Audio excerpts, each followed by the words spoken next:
All right, guys, this is our next episode of 100 Hustle, and we're meeting with Anna Popova. Popov.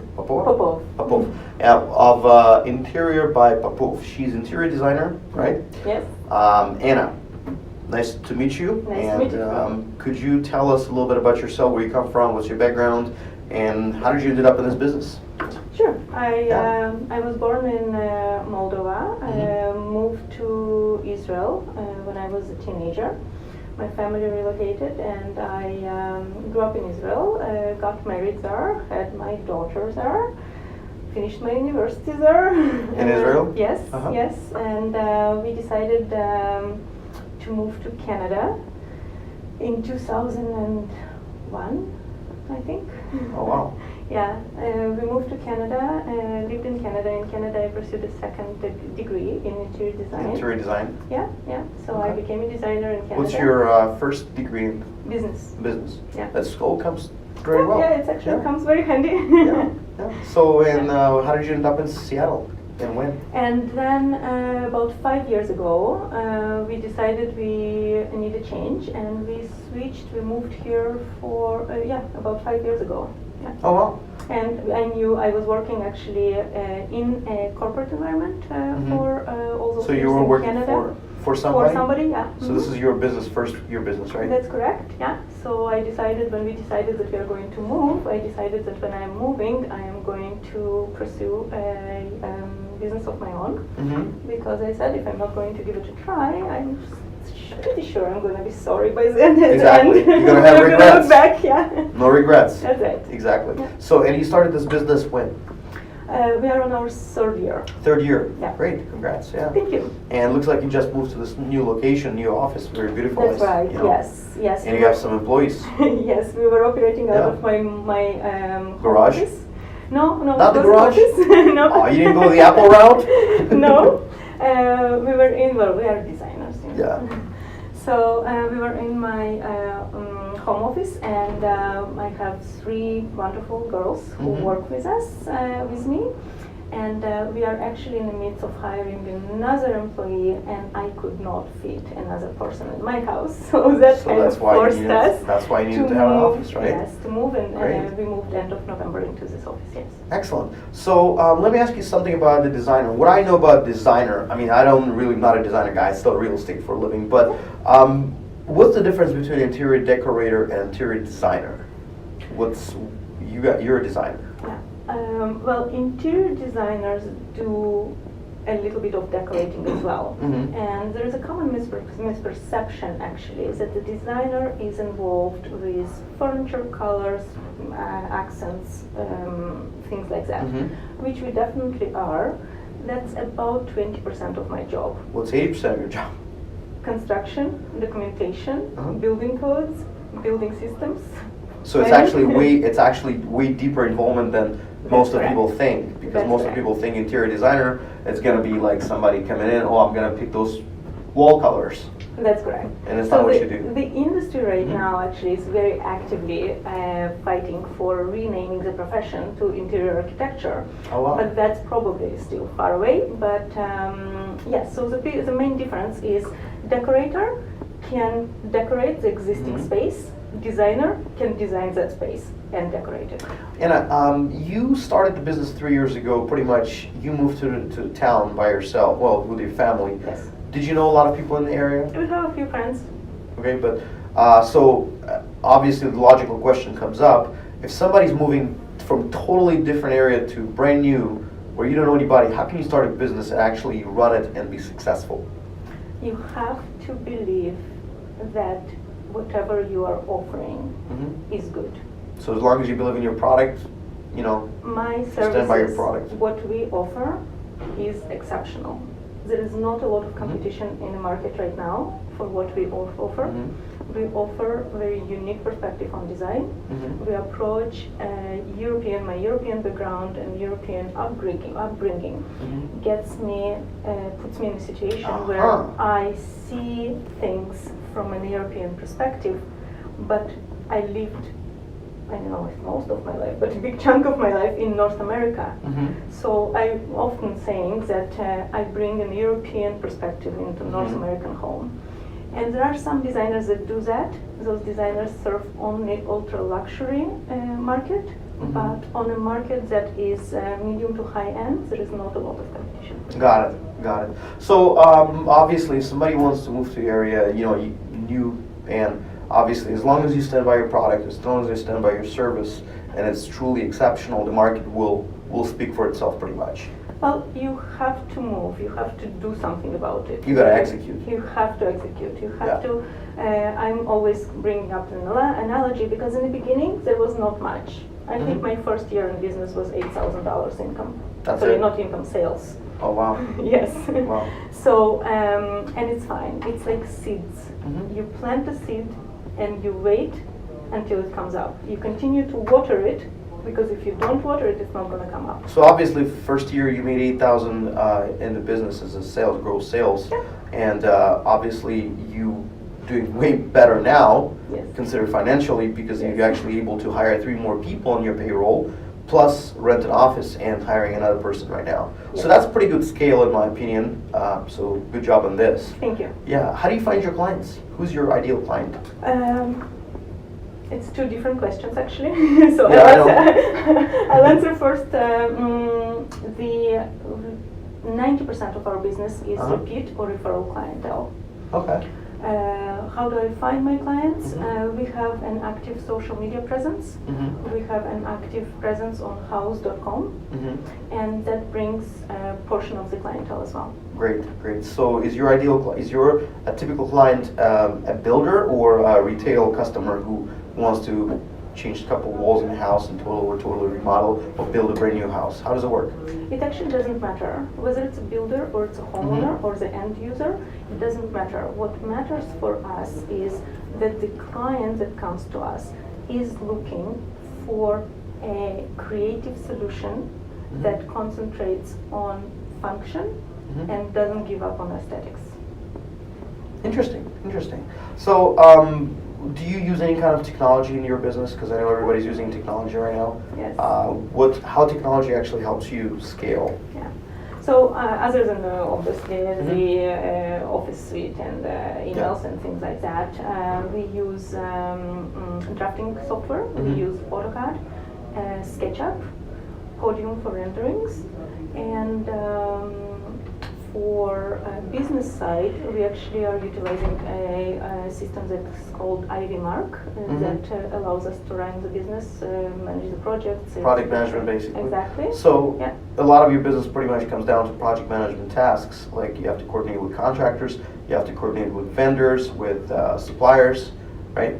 Absolutely. So do you have your business model, do you actually have a more of a hands-on approach to customer where customer just steps back and lets you do your thing, or you are collaborating with the customer and let it and more of a come up with a creative idea? It actually depends on the customer. Some customers are very happy, especially couples that are very busy. They want actually to hand it over. So you do the heavy lifting for them pretty much. Exactly, yes. And then there are some clients that actually like being involved. A lot of people think that we have a very fun job, which portion of it is very fun. Yeah. But there's a lot of frustrating moments and a lot of challenges and so on. But there are some homeowners that actually like to be involved and want to be involved. So we are somewhat flexible in that matter. Okay. Another thing is, I sell houses for a living, and whenever we go with a client to a house, I hear recently people say, "Oh, I'm tired of all those gray stuff and white kitchens or gray flooring, stuff like that." What is this? Is this a new trend? How long has it been in place, and is it going to go away? Yeah, it seems like everybody is getting a little bit tired of the grays. So grays are fading Especially away. Especially here in Seattle. Yeah. Well, didn't stop it before. I know, right? Yeah. So it's been around probably about seven years. It's kind of fading away, and you can see actually the new trends. What's the new trend? Browns are coming back. Browns are back? Actually, yeah, and you can see it in clothing industry, in makeup industry. You can see it's actually the same colors are applicable around all those creative industries. Yes. Interesting. And then the Pantone Institute comes out with the color of the year every year, and they just came out with the new color of the year, which is very interesting color. It's coral, very unusual color for interiors at least, but we have a blog post. Oh, we're gonna about go it. take a look at your houses right now and see what you do. Well, it's in construction, it's a mess. That's so perfectly okay. you'll see all the behind the scenes. That's exactly that's what we would like to see that. Just a last question to you before we go to the blunt blitz is, what would be your advice to anybody who wants to start up a designer business or interior designer? Go to school. Okay. Because 90% of people who think they know what interior design is, they go to school and they realize that they have a misconception. So if you want to pursue this career, you have to go to school. Can it be taught by apprenticeship? Like somebody, let's say I want to become a designer, I'm going to come work for you and learn from you. Theoretically, yes. Practically, I wouldn't advise it. Okay. There's too much technical detail. You have to be very technically strong to be able to work in this. If you want to be a decorator, absolutely you can skip the school and deal with, take courses on color theory, take courses on some decorating, and that will be totally fine, or work with a designer. Yeah, we're going to go right now and take a look at the house under construction, see what kind of job you do, see you're in action pretty much. Yeah. You know. Na na na na na na na na na na.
Okay, we're going to do a blunt blitz right now. So, Anna, the rules of blunt blitz, I'm going to ask you very quick questions. Okay. I want honest answers. If you don't feel comfortable answering, don't answer. No problem. All right, so let's start. Is this business profitable? Yes. It is. All right. Is this business scalable, do you believe? Yes. How can it be scalable? You can scale the clientele. You can scale the clientele, so basically more clients, more money. Better clients, bigger clients. Bigger clients, all right. And how much are your services costing usually? It depends. We have different categories of services. Ballpark. Average kitchen design only, conceptual design with no construction drawings, $3,500. 35. Okay. What about the whole package? Let's say somebody wants to hire you for the whole house, brand new build. It's impossible to estimate. We do custom design work. That's why it's custom priced. So could you tell me if it's for like 35 or 35,000? It depends for what we are doing. For the entire house, more like $200,000. Oh wow, nice. Okay. If somebody wants to work for you, how much they can expect to get paid as a designer? It depends on the level of experience. I'd say from we are looking for an intern, and that is starting at the minimum wage, which is $15 an hour, and it can go up to about 35. Okay. So basically, your employees are all hourly, right? They're Yes. not on commission. No. So you carry that liability, payroll liability, obviously. Yes. Great. How many clients do you currently carry at the time? Ooh. I can count in office. We have a billboard. Okay. Ballpark, 10, 20, 30, 15 probably. 15 at a time? And how do you scale this? How can you get more clients? What are the ways to get more clients, do you think? Two possibilities. Mm-hmm. Efficiency, Mm-hmm. and this is something that we can improve on. So putting in efficient processes is one thing, and hiring great people. Great people. Take care of your employees because they'll take care of you, of your clients. Yeah. Right? Anna, what Yes. people should do if they cannot afford the services of interior designer? They should hire a designer for a consultation.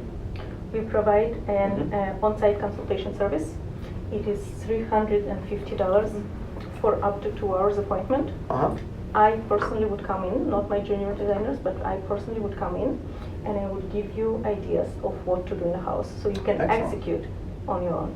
Anna, so let's say anybody's watching this video right now would like to find you, use your services, or consult with you. How can they find you? Our website is bypopov.com. Bypopov.com. Yeah. Okay, very simple.